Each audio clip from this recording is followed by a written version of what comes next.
Bonjour à tous et à toutes et bienvenue sur ma chaîne YouTube. Donc là aujourd'hui exceptionnellement je vais vous mettre une vidéo sur la réparation d'une machine à laver que j'ai fait il y a à peu près 4 mois. Je vais vous laisser la visionner tranquillement. Donc c'est une réparation où j'ai économisé à peu près dans les 500 € de réparation. De toute façon vous allez le voir dans cette vidéo. Juste pour vous dire que cette vidéo je la mets sur la chaîne donc réparation d'outils de jardin. Juste pour vous dire donc que j'ai une chaîne aussi qui s'appelle Joël Hardy Bricolage. Vous allez retrouver plutôt des réparations pour l'intérieur de votre maison. Réparation ou bricolage.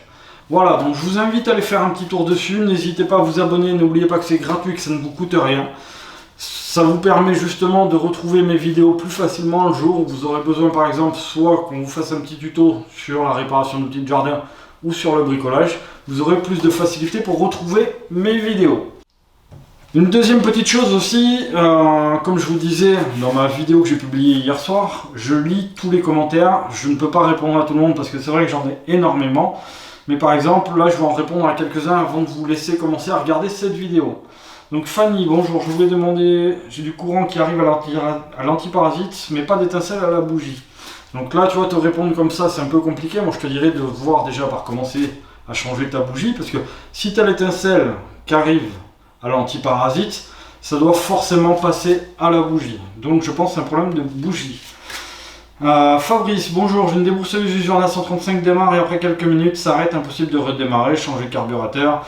Ce que je te conseillerais de faire, c'est qu'une fois que ta machine s'arrête et que c'est impossible à redémarrer, contrôler en suivant que tu as bien de l'étincelle à la bougie.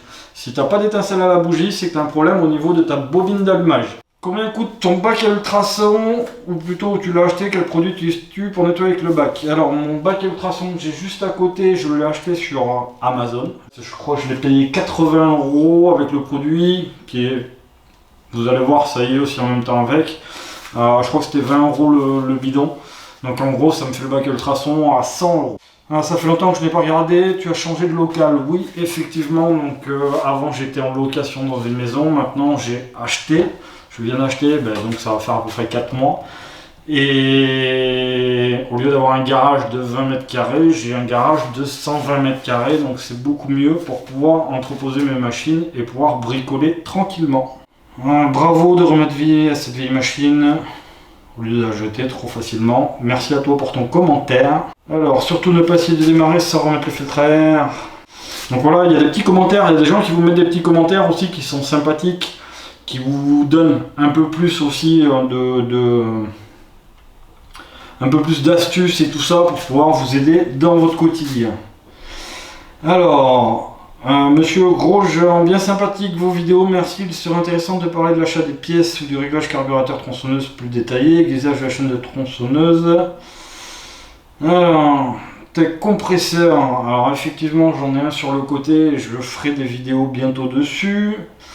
J'ai récupéré une déboussoleuse éco et CRM en panne. J'ai changé le bougie, contrôlé son écartement, réglé la distance de avec le volant, vérifié l'étincelle sans éclateur direct sur le bloc, contrôlé le carburateur, passage d'équipement. Aucun allumage.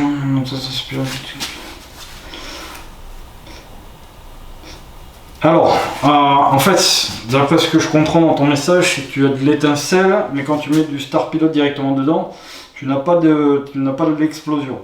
Après ça peut arriver, il faudrait vraiment voir déjà si tu as bien de la compression. Si tu as bien de la compression et que tu as de l'étincelle à la bougie, forcément il doit y avoir l'explosion. Après peut-être l'allumage décalé, mais c'est à dire que ta clavette peut-être de ton volant magnétique serait cassée, ce qui fait que l'étincelle se ferait pas au bon moment, mais généralement avec le Star Pilot ça explose quand même. Donc je ferai une vidéo bientôt sur une machine un peu comme ça qui veut pas démarrer, comme ça tu pourras regarder et voir exactement d'où ça peut venir. Allez, je vous laisse regarder cette vidéo, merci autant que vous m'avez accordé, merci beaucoup de me suivre au quotidien. Pour ceux qui sont abonnés, je vous avoue que c'est vraiment cool parce que comme je vous disais c'est gratuit et moi quand j'ai commencé ces vidéos il y a 6 ans, on m'avait dit que ça marcherait jamais et que j'y arriverais pas, et aujourd'hui que j'approche les 40 000 abonnés, donc je suis vraiment très content et tout ça c'est grâce à vous. Je m'étais promis que j'atteindrais les 100 000 abonnés et je ferai tout pour y arriver et ça sera grâce à vous, grâce à votre aide. Donc n'oubliez pas ma chaîne Joël Hardy bricolage, vous verrez plus les réparations, bricolage d'intérieur. Et après vous pourrez me retrouver aussi, j'ai créé un groupe Facebook qui marche vraiment très bien, où tout le monde s'entraide. Ça s'appelle Motoculture et bricolage, entre parenthèses, Joël Hardy. Allez, je vous laisse regarder cette vidéo, on se retrouve à la fin. Bonjour à tous et à toutes et bienvenue sur ma chaîne YouTube, j'espère que vous allez bien aujourd'hui. Donc je vous ai fait une petite vidéo, je vais vous faire une petite vidéo là justement, sur une machine à laver. Cette machine à laver, le problème qui se passait, c'est que quand elle se mettait en route, elle faisait du bruit au niveau du tambour. Donc pour ce faire, j'ai démonté la machine et maintenant je vais vous montrer cette panne directement dans cette vidéo. On va pas traîner, allez, on va regarder ça ensemble. Donc nous voici devant le tambour de la machine à laver que j'ai sorti. J'ai sorti le tambour complet, donc ceci, où il y avait la cuve inox à l'intérieur, celle où vous allez mettre votre linge dedans. Donc la panne était roulement, donc ce roulement ici, vous voyez. Donc il était vraiment abîmé, il commençait à accrocher. Donc c'était ceci la panne. Ce roulement là coûte à peu près 5,40 €, quelque chose comme ça. Je vous dirai le montant exact. Donc bien sûr, comme vous pouvez le constater, ce tambour, juste là, normalement, est soudé directement. Donc on ne peut pas changer que les roulements, qui étaient donc dans le fond derrière cette cuve ici. Donc on est obligé de changer cette pièce complète. Cette pièce complète coûte à peu près dans les 500 € pour la marque de cette machine à laver. Et pour d'autres marques, parce qu'il y a d'autres marques aujourd'hui qui soudent directement ce tambour en plastique. Donc je me suis dit quand même, ça m'ennuie de jeter cette machine à la poubelle, en sachant qu'il y a juste un roulement à 5 € et quelques qui est mort. Et ben voilà, amener ça à la déchetterie, en racheter une autre, ça m'ennuyait. Donc ça, mon pote, lui, il n'a pas voulu s'embêter, il a trouvé ça trop compliqué. Donc lui, il s'est racheté une machine à laver, il m'a donné cette machine, il m'a dit, bah, si tu veux essayer de regarder, allez pour toi, t'en fais ce que tu veux. Donc qu'est-ce que j'ai fait pour pouvoir dessertir ce tambour? Mais j'ai pas eu trop le choix en fait que le découper. Avec une meuleuse ici sur le côté, tac, je suis venu découper justement ici, voilà, à la rainure avec un disque très fin de 1 mm d'épaisseur pour pouvoir justement sortir ce tambour, le séparer en deux. Donc je suis vraiment resté bien au milieu avec un disque très fin pour essayer d'enlever le moins de matière possible et pour pouvoir l'ouvrir et pouvoir essayer de le recoller par la suite. Donc une fois que je l'ai découpé, voilà,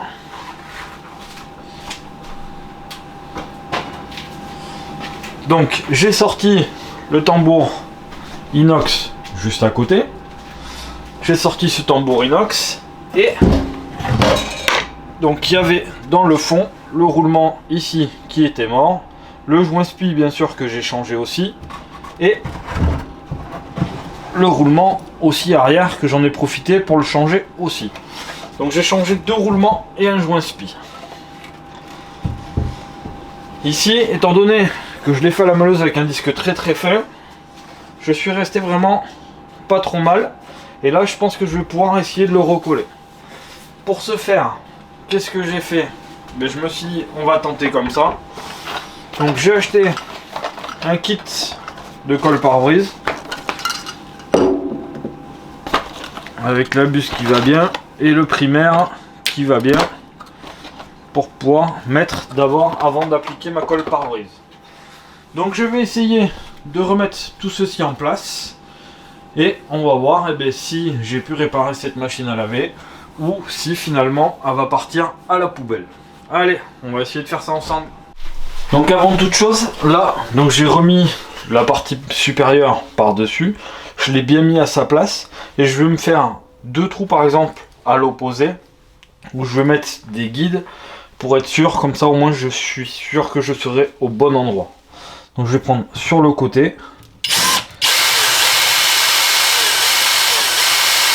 Donc sur le côté, comme c'est vraiment très fin, je vais pas avoir la possibilité, il va falloir que je me serve de ça pour pouvoir vraiment le guider. Je vais le faire qu'avec ceci.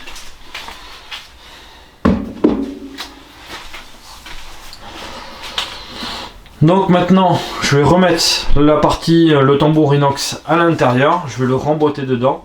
Je vais appliquer mon primaire et je vais mettre ma colle pare-brise et je vais recoller le tambour plastique en deux. Donc là, j'ai remis la cuve dedans et j'ai passé le primaire en fait qui était avec le kit colle pare-brise tout autour sur la partie plastique là où j'allais mettre la colle. Et exactement pareil sur l'autre morceau. Donc vous voyez, c'est noir justement. Donc là, c'est le primaire. Et je vais venir appliquer ma colle pare-brise dessus, à l'endroit où c'est noir là, pour refaire mon étanchéité et rassembler les deux morceaux ensemble. Une fois que j'aurai posé mes deux morceaux les uns sur l'autre, je me suis prévu des petites vis inox à deux pour pouvoir venir vraiment le maintenir en place. Et après, il faudra 24 heures de séchage. Allez, c'est parti, je vais appliquer la colle pare-brise.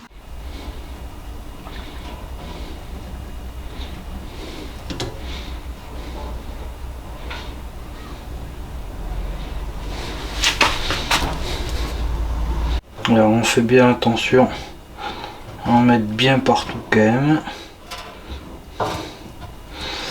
C'est pas évident parce que c'est dur. Ce qui est pas mal avec ce kit colle ici présent, alors je n'ai jamais utilisé de colle pare-brise, mais c'est qu'il y a un petit guide que je viens mettre contre la butée. Donc ça me permet vraiment d'être au bord. Et puis on peut pas se permettre d'en oublier, sinon forcément ça va générer une fuite.